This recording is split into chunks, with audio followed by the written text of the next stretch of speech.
Suppression is a defense mechanism in which the individual consciously blocks undesirable, unwanted, traumatic or traumatized events or things that the person did that was so shameful or embarrassing, or if something is about to happen that will cause so much shame and embarrassment, then the person will consciously suppress it or prevent it from occurring. For instance, if you were raped in time past and you are behaving like you have never been raped, doesn't mean that you've forgotten. But with this one, you remember. Comparing this with the repression. With the repression, you don't have memory of it. But with the suppression, you do remember it, but just that you don't want to talk about it or you don't want to discuss it because it was so traumatic and it caused you so much anxiety. So you remember all right, but there's no need talking about it. Or if you have gone through abortion before, it's a traumatic event. You do remember. You can even remember the venue, the place, everything. But it's just that you don't want to talk about it, so you don't even talk about it at all. So no one knows that you have gone through such a traumatic event before.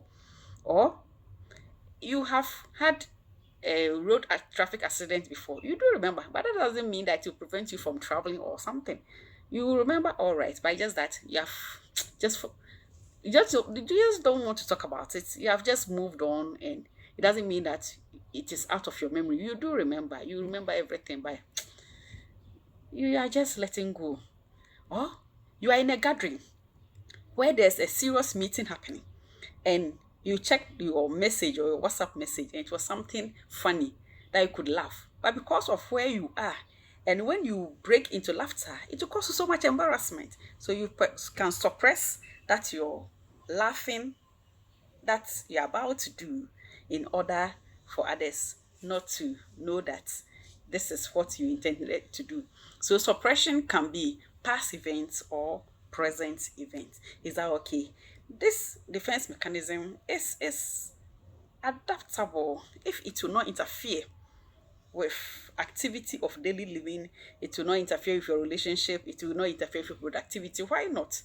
If you have got done something which was undesirable, unbearable, traumatic, and you have forgotten about it and you're moving on with your daily life, that is it. But if pushing it in your conscious mind and it is interfering with all other things you do, then you have to seek for professional help. Then you have to rush to the psychiatric hospital, consult a clinical psychologist so that they will help you out and find a way of handling this traumatic event that is interfering with everything around you. Is that okay? Good. I believe we've learned a lot. Sometimes we suppress some of the things we've done and we don't want to talk about it, especially to our children. But I think if we can just open up and discuss some of the things that we did that has affected us so much, then they will not walk our path and they will run away from such events. What do you think? Good. Yeah, I think it's something we should debate about it and let's see the way forward. Good. Congratulations. See you next time. Bye bye.